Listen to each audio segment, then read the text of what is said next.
name is Ben Wheeler, and I'm the 6th generation of my family to live here.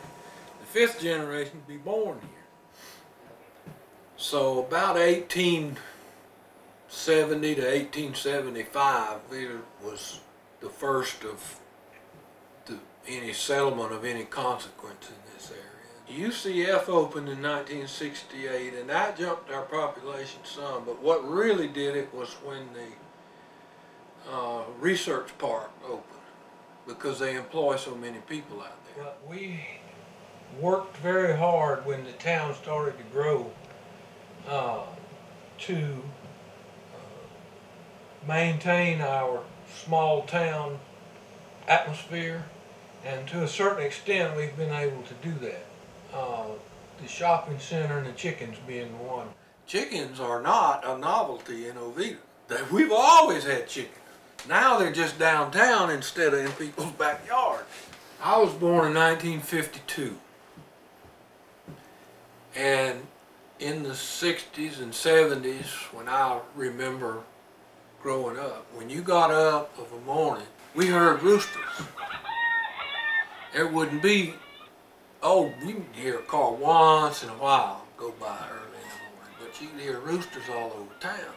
Well, two things happened. That little produce stand, Brian's Produce, that's downtown, they opened up. And of course they've always got, you know, peelings and stuffed vegetables they're throwing away and that kind of stuff. And the chickens started coming to that. And then the merchants over there in the shopping center started feeding them. Well, there's nothing mysterious about the chickens. They got out of somebody's pen at some point.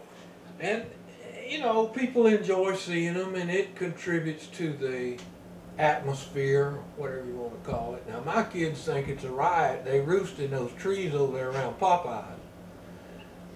They think there's some irony in there.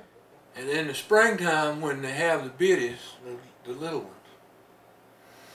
the old rooster will walk out there in the middle of the road and fluff himself off, make himself just as big as he can get, and spread his wings out like that and stop the traffic while the hen and the biddies go across.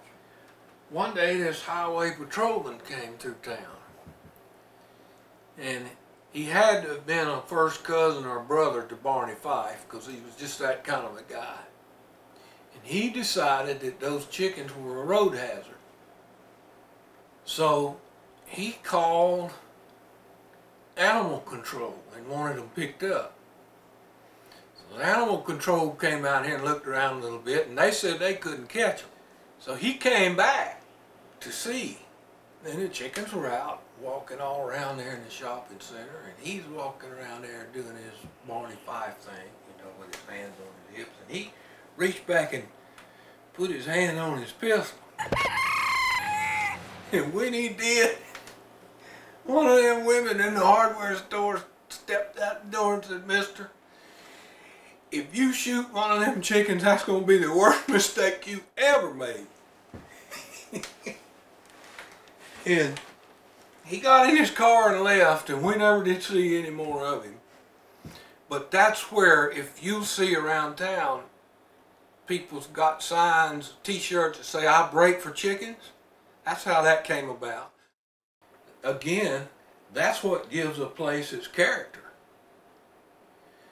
The newer areas in all of our cities now are so tightly regulated as to, you know, what they can be, and the width of the streets and the architecture and all of that stuff, that they all look, it's just like rolling a big pile of dough out on a table flat. It all looks the same. I don't know why they think it has to be that way, because they talk about having character, but they do everything to get rid of it if they can. It's 4-lane road, billboards and signs and businesses. It looks all the same. In my opinion, that's what takes away from the character of the town. But it's the smaller places. When you hear people say why they moved here, that's what they'll tell you. They like the character and the people and the lifestyle.